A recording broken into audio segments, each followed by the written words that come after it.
Welcome back, Reading Rebels. I'm Brianna, and this is my channel. If you are new, welcome. If you're not new, welcome back. I'm glad you came back.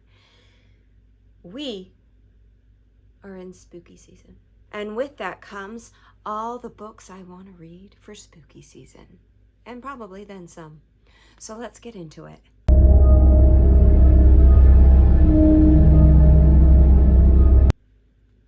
Now, I have 8 books. These are the ones that I want to prioritize for spooky season. We have some spooky paranormal romance, and then we've got some horror books. Let's talk the paranormal romancy type of books first.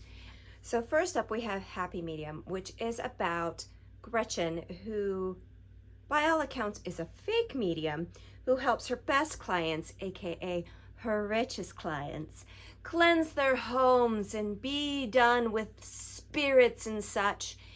And there is a home next door that, let's see, what is his name? Charlie moves into, who of course is attractive and all of that, but doesn't buy it that she's a medium. But suddenly, Gretchen comes face to face with the ghost of Charlie's home, who wants her to help Charlie avoid this family curse. So, is she a fake medium or is she? I don't know. Then we have Love and Other Conspiracies by Mallory Marlowe. This is about Haley, who works in the paranormal industry and gets dumped by her boyfriend, but who's also her coworker and stars on the show she was supposed to produce, and so she needs to scramble to get another show together before she loses her job. And so then she runs into Hayden, who hosts a cryptid podcast and gives him an opportunity to star in a web series where he takes the lead cryptid hunting.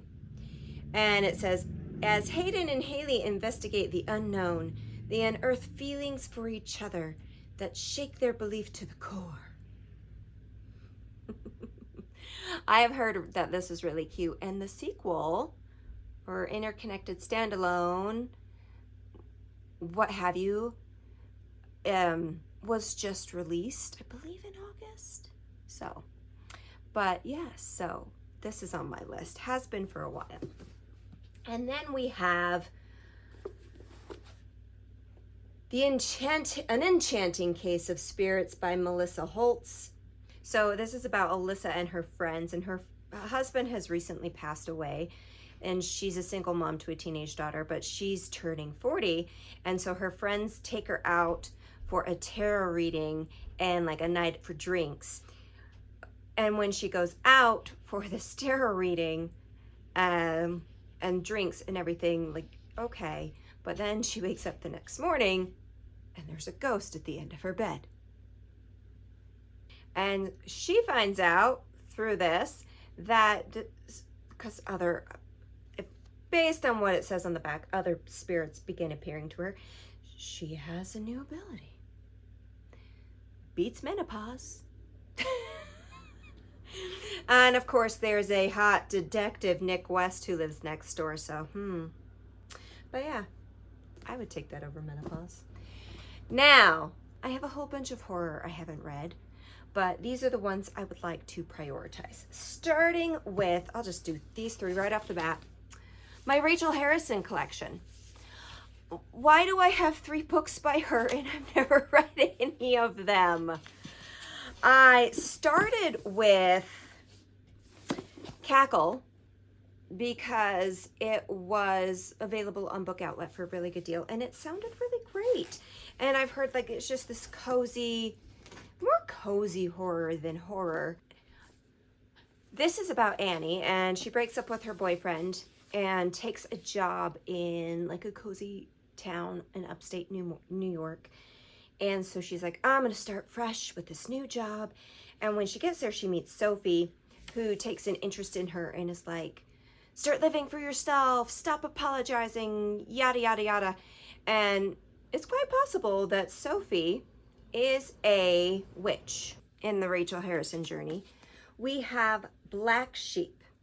This I actually started to read this a little bit, I think it was last year, but it was a softie enough just because it wasn't feeling right at the time.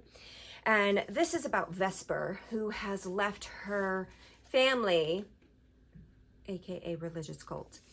And once you leave, you're not supposed to come back. You're shunned, essentially. And if you've ever left a cult, some of us here have, that's essentially really the way. This is the way. This is the way. This is the way. Like, yeah. But she gets a invitation to a wedding for like the man she was seeing before she left and her cousin. And she just decides, yeah, I'm gonna go.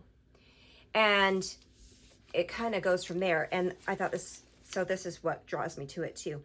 When Vesper's homecoming exhumes a terrifying secret, she's forced to reckon with her family's beliefs and her own crisis of faith in this deliciously sinister novel that explores the way family ties can bind us as we struggle to find our place in the world.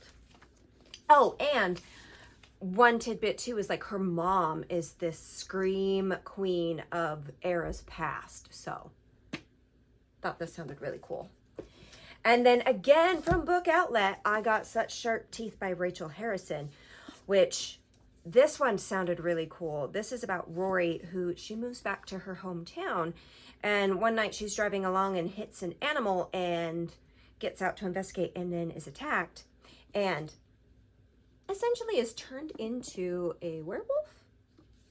But this again, she writes novels that sound really interesting and up my alley. So this dark comedic love story is a brilliant layered portrait of trauma, rage, and vulnerability.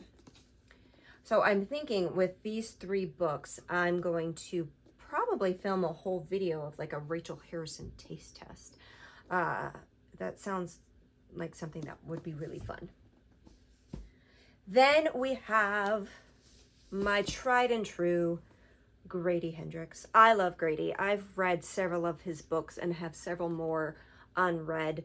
This is just the one that I want to prioritize for spooky season. The Best Friend's Exorcism is probably one of his most well-known. It got made into a movie. I haven't watched it.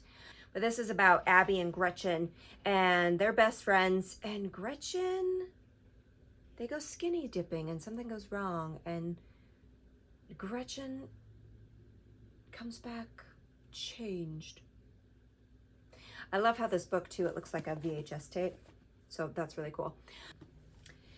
And then lastly, I have a short story collection by Ananda Lima, which is Craft, Stories I Wrote for the Devil. I've been eyeballing this for a while. And again, this was another great Book Outlet find. And it's just a really small one that has several short stories in it. But this one is Lima lures readers into surreal pockets of the United States and Brazil, where they'll find bite-sized Americans in vending machines and the ghosts of people who are not dead. Once there, she speaks to modern Brazilian-American immigrant experiences of ambition, fear, longing, and belonging, and reveals the porousness of storytelling and of the places we call home. It sounds really, really good. And looking at some of the short story titles, if I could get through the page, Rapture, Ghost Story, Idle Hands, Heaven, Hell, and Purgatory. There's quite a few, but sounds really, really good.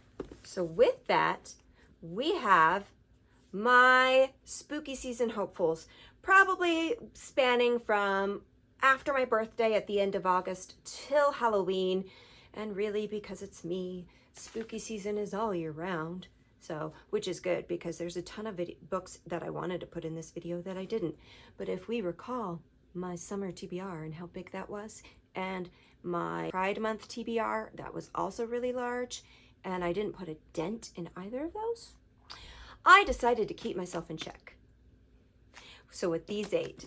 But Tell me down below, what do you want to read for this spooky season? Are there new books coming out that I don't know about or that I didn't mention that you want to read that I would love to hear about?